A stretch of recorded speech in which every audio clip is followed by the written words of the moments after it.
شروع کرتا ہوں اللہ کے نام سے جو بڑا مہربان نہایت رحم والا ہے، اس دعا کے ساتھ کہ آپ سب پر اللہ کی سلامتی اور رحمت ہو۔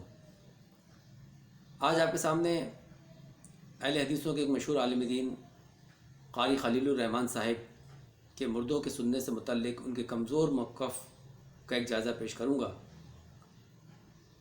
لیکن یہاں ایک مجبوری ہے کہ میں ان کی پوری گفتگو آپ کے سامنے پیش نہیں کر سکتا، کیونکہ اس طرح میری یہ ویڈیو کافی طویل ہو جائے گی۔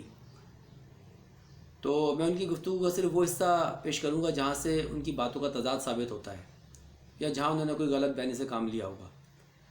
انہوں نے اس پروگرام میں اپنی بات کا آغاز تو ایک صحیح بات سے کیا جب انہوں نے کہا کہ مردہ نہیں سنتا، لیکن جب میزبان نے ان سے قلیب بدر کے متعلق ایک سوال کیا تو پھر دیکھیے وہ کیا کہتے ہیں۔ تو آپ نے فرمایا تھا کہ مردے نہیں سنتے، یہ تھوڑا متضاد معاملہ نہیں ہے؟ میں نے جو کہا مردے نہیں سنتے، یہ ایک فارمولے کی بات ہے کہ مردے نہیں سنتے، اور جو کچھ چیزیں ایسی ہوتی ہیں جو فارمولے سے ہٹ کر اگر ایک آدھ کوئی ایسا واقعہ آ جائے تو وہ اس فارمولے میں اس اصول کے خلاف نہیں ہوتی۔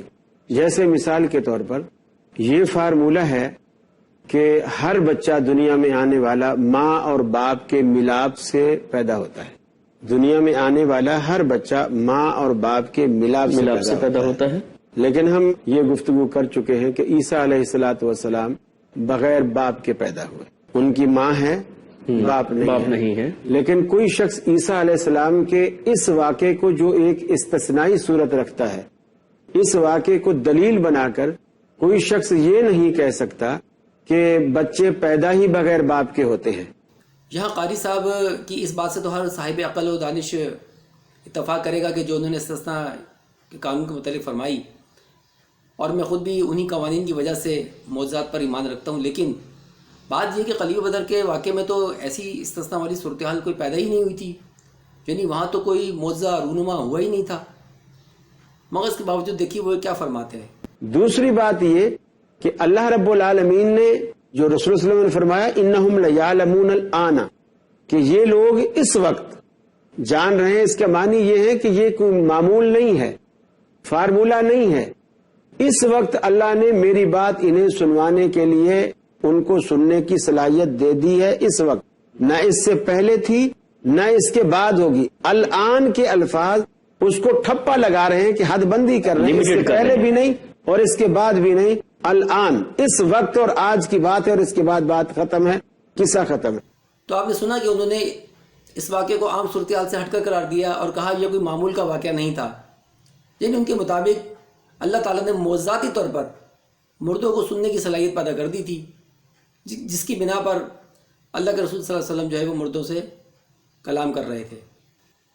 اصل معاملہ یہ تھا کہ قلیب بدر کے کفار کی لاشوں کے قریب کھڑے ہو کر جو اللہ کے رسول نے ان سے کلام کیا تھا وہ حقیقت میں ایک طنزیہ گفتگو تھی، جیسے ابراہیم علیہ السلام نے بتوں پر طنز کرتے ہوئے کہا تھا کہ یہ جو کھانے تمہارے آگے رکھے ہیں کیا ہوا تمہیں، انہیں کھاتے کیوں نہیں؟ تو کیا ابراہیم علیہ السلام کو معلوم نہیں تھا کہ بت جو ہے وہ نہیں سنتے؟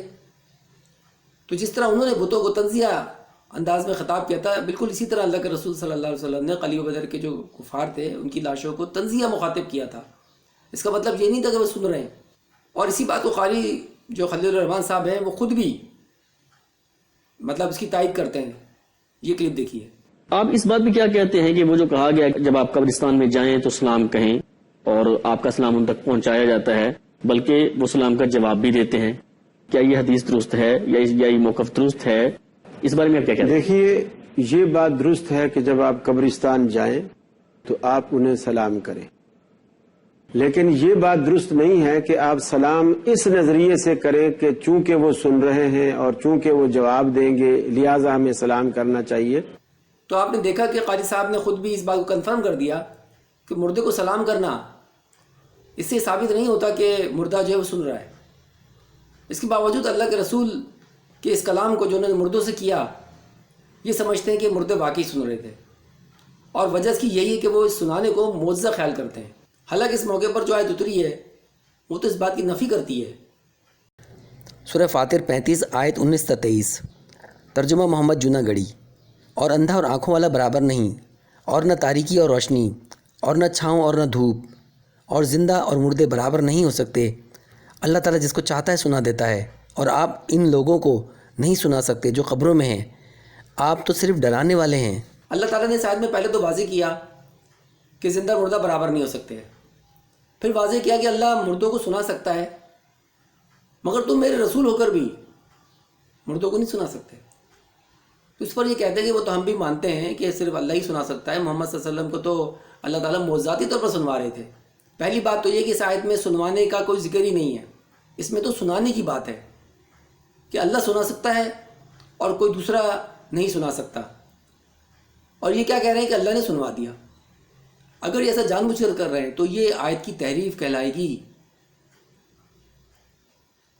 اب آ جائیں اس بات پر کہ ایک طرف تو ان کے بقول اللہ انہیں معجزہ دکھا رہا تھا، اور دوسری طرف اللہ ان سے فرما رہا تھا کہ آپ کا کام تو صرف متنبع کرنا ہے۔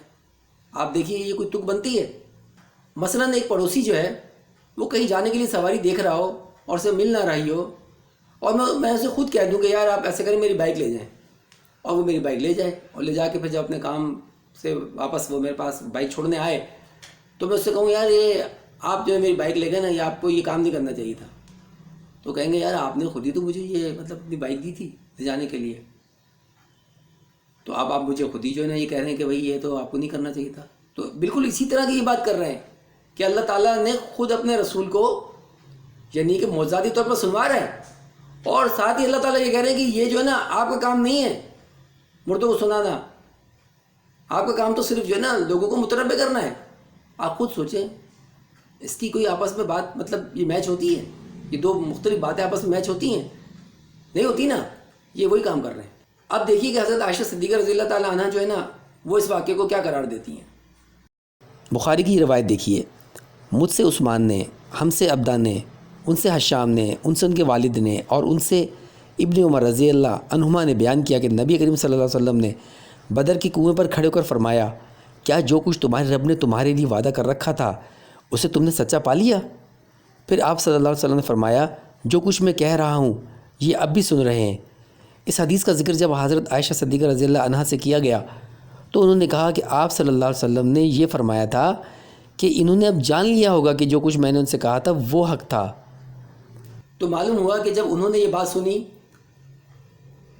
تو اللہ کے رسول سے منسوب پہلے جملے کو رد نہیں کیا۔ پہلا جملہ کیا تھا کہ جو کچھ تمہارے رب نے تمہارے لیے وعدہ کر رکھا تھا اسے تم نے سچا پا لیا، یعنی وہی تنزیہ انداز کہ پہنچ گئے نا اپنے انجام کو۔ تو یہ بات تو اللہ کے رسول نے کہی تھی، اور جیسا کہ میں بتا چکا ہوں کہ یہ بات اللہ کے رسول نے تنزیہ طور پر کہی تھی، تو اس بات کو حضرت عائشہ صدیقہ نے غلط قرار نہیں دیا۔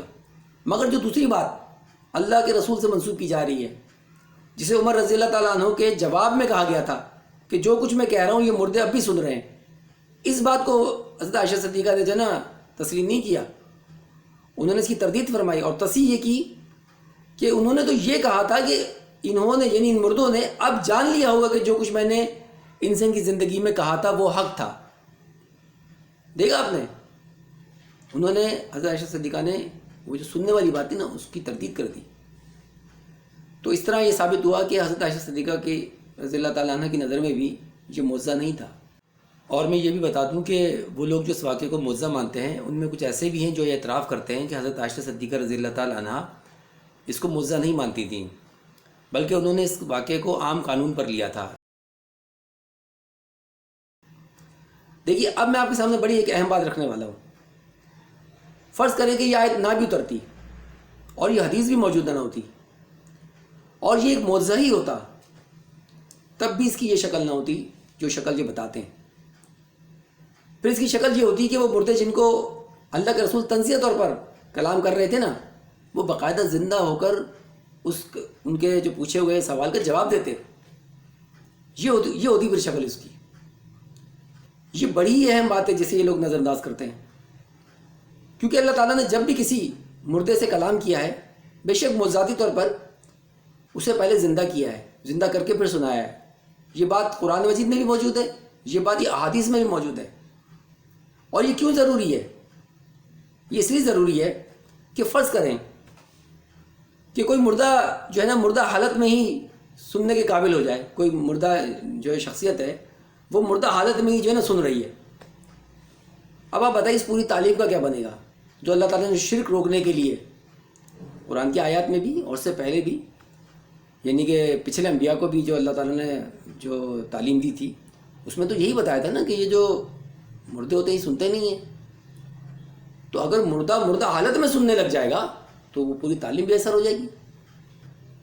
اور دیکھیے اللہ تعالیٰ نے یہ بھی کہا تھا کہ اگر یہ سچے ہیں اس بات میں کہ یہ مردے سنتے ہیں تو ان سے کہو کہ یہ انہیں پکاریں اور دیکھو کیا انہیں جواب دیتے ہیں. اگر وہ جواب نہیں دیں تو سمجھ لو کہ جھوٹے ہیں، جواب دیں تو پھر سمجھ لو سچے ہیں. تو آپ مجھے بتائیے کہ اگر مردہ حالت میں سننے کے مطلب وہ لائق ہو جائے، ٹھیک ہے نا، تو پھر تو یہ جو اللہ تعالیٰ کی جو آیت ہے مطلب چیلنج ہے ان کو، اس کی تو کوئی اہمیت ہی نہیں رہے گی. یہ لوگ ذرا نہیں سوچتے کہ ہم یہ کیا بات کر رہے ہیں. اسی لیے اللہ تعالیٰ نے جب بھی کسی مردے کو مطلب اس سے کلام کیا ہے اس کو پہلے زندہ کیا ہے. تو اگر یہ واقعہ جو ہے معجزہ ہوتا اور اس میں مطلب اللہ کے رسول انہیں واقعی سنا رہے ہوتے، یعنی وہ واقعی سن رہے ہوتے مردے، تو باقاعدہ وہ مردے اٹھتے، زندہ ہوتے اور پھر وہ جواب دیتے. دیکھیے خود قاری صاحب جو ہے نا اپنے ایک جگہ پر اسی اپنے بیان میں ایک جگہ فرماتے ہیں کہ جو مردہ ہے نا وہ اگر سنے گا تو اس کا جواب دے گا، اس کے ہونٹ ہلنے چاہیے. دیکھیے یہ کلپ دیکھیے ذرا. اب جو مردہ ہے، جی مردہ سنتا ہے یا نہیں سنتا ہے، محترم جعفر صاحب یہ مجھ سے پوچھنے کی بجائے آپ کسی قبرستان میں جا کے کسی بھی قبر پہ سلام کر کے دیکھ لیں، آپ کو پتا چلے گا سنتا ہے کہ نہیں سنتا. گھر میں جس کی تازہ میت رکھی ہوئی ہے آپ اس کے سرانے کھڑے ہو کر اسے السلام علیکم کہیں اور غور سے اس کے ہونٹوں کو دیکھیں کہ یہ جواب میں کچھ کہتا ہے یا نہیں کہتا، آواز کچھ دیتا ہے یا نہیں دیتا، تو اس سے بھی پتا چلے گا. تو دیکھا آپ نے، خود بھی تسلیم کر رہے ہیں کہ مردہ اگر سنتا تو جواب بھی دے گا. لہٰذا اگر اللہ کے رسول نے معجزاتی طور پر مردوں کو سنایا ہوتا تو وہ اٹھ کر زندہ ہو کر اللہ کے رسول نے جو سوال کیا تھا کہ مطلب دیکھ لیا اپنا انجام، اس کو باقاعدہ جواب دیتے کہ ہاں بالکل جی آپ نے صحیح کہا تھا، مگر ایسا نہیں ہوا. تو اس سے ثابت ہوا کہ مردہ حالت میں نہیں سنتا ہے. یہ انہوں نے اپنی طرف سے نظریہ بنا لیا، یہ کہیں نہیں ہے قرآن مجید میں. میں آپ کو بالکل یعنی میں نے اللہ کا شکر ہے قرآن مجید پورا ترجمے سے پڑھا ہوا ہے اور ایک مرتبہ نہیں کئی مرتبہ پڑھا ہوا ہے. یہ آیت موجود ہی نہیں قرآن مجید میں ایسی کوئی بات کہ کوئی مردہ جو ہے نا وہ مردہ حالت میں سنے. یہ انہوں نے اپنی طرف سے جو ہے نا نظریہ گھڑ لیا. اب میں آپ کے سامنے میزبان کا ایک سوال رکھتا ہوں جہاں قاری صاحب خود اپنی استثنا والی بات سے پیچھے ہٹ گئے. یہاں آپ نے نوٹ کیا کہ میزبان نے جو روایت سامنے رکھی اس سے وہ قاری صاحب سے پوچھ رہا ہے کہ اگر قلیب بدر والے واقعے میں مردوں کا سننا استثنا تھا تو یہاں تو ہر مردہ ہی جو ہے وہ مطلب جوتوں کی چاپ سن رہا ہے. یہ ایک بہت ہی زبردست قسم کا سوال تھا جس سے قاری صاحب نے بڑی ہی ہوشیاری کے ساتھ جو ہے نا اس سوال کو گم کر دیا. آپ دیکھیے وہ اس سوال کے جواب کو کھا گئے. اگر قبر میں دفن ہونے والا سنتا ہی ہے تو آپ نے یہ کیوں فرمایا کہ جو میت کے ورثہ اس کو دفن کر کے لوٹتے ہیں تو ان کے جوتوں کی آہٹ سنتا ہے، آنے والوں کی کیوں نہیں سنتا؟ ہو سکتا ہے اس سے پہلے سنتا ہوں، آپ وضاحت فرما لیں. حدیث میں تو نہیں ہے. تو یہاں آپ نے دیکھا کہ کس طرح وہ جو میزبان کا سوال تھا اسے آنے والے کے جوتوں کی آواز اور جانے والے کے جوتوں کی آواز کے پیچھے گم کر دیا. وہ اس بیچارے میزبان کا سوال رہ ہی گیا. اب میں آپ کے سامنے آخری کلپ رکھتا ہوں. اور کچھ محدثین نے یہ جو حدیث کے الفاظ ہیں انہو لیسمع قرآن عالم، اس کو مجہول پڑھا اور وہ یوں پڑھا کہ انہو لیسمع قرآن عالم. اس کے معنی یہ ہے کہ جو ورثہ ہیں ان کے جوتوں کی آہٹ سنی جا سکتی ہے. تو اس میں بھی آپ نے دیکھ لیا کہ ان کے ہاں محدثین جو ہے نا وہ روایت کے ساتھ کیا کرتے ہیں، الفاظوں کو اوپر نیچے کر رہے ہیں. مطلب جو معروف ہے اس کو مجہول کر کے پڑھ لو. میں حیران ہو رہا ہوں یار یہ اس طرح کی حرکتیں بھی ہوتی ہیں ان کے ہاں. اچھا اب ان میں سے جو ان کے ہاں اس کے حق میں نہیں ہے کہ مردہ سن سکتا ہے وہ کیا کرتے ہیں، اسے مجہول کر کے جو ہے نا پڑھ لیتے ہیں. اور جنہوں نے سمجھا کہ یہ استثنائی قانون ہے جیسے کہ قاری خلیل صاحب، انہوں نے کہا کہ یہ تو صرف جانے والوں کے قدموں کی آواز سنتا ہے. حالانکہ بات اصل میں یہ ہے کہ چاہے وہ آنے والے کی آواز ہو چاہے جانے والے کی آواز ہو، بات یہ ہے کہ جو چیز ہر مردے کے ساتھ ہو رہی ہے نا وہ استثناء میں شمار ہی نہیں ہوگی. یہاں انہوں نے خود اپنی اس بات کو رد کر دیا جو انہوں نے شروع میں بتائی تھی نا، عیسیٰ علیہ السلام کی مثال دی تھی، ٹھیک ہے نا، وہاں یہاں انہوں نے آ کے خود اس کو رد کر دیا، دفن کر دیا بلکہ. آج کی اس ویڈیو کو پیش کرنے کا مقصد یہ تھا کہ لوگوں کو یہ بتایا جائے کہ جو لوگ انسانی روح کے نظریے پر چلتے ہیں اور اس کی موت کو نہیں مانتے وہ اپنی کسی بات پر کھڑے نہیں رہتے. افسوس کہ یہ لوگ فرشتوں کی موت تو مان لیتے ہیں لیکن جسم کی جو اصل شخصیت ہے جسے یہ لوگ روح کہتے ہیں اور قرآن اسے نفس کہتا ہے اس کی موت کو ماننے کو تیار نہیں ہے. جبکہ قرآن کا یہ واضح فیصلہ ہے کل من علیہ فان، جو کوئی بھی ہے وہ اس زمین آسمان میں وہ اس میں سب نے فنا ہونا ہے. یہ لوگ کبھی معجزات کے بہانے اس روح کو جسم میں لانے کی کوشش کرتے ہیں، کبھی جوتیوں کی چاپ سنوانے کے لیے، کبھی منکر نکیر کے سوال جواب کے لیے.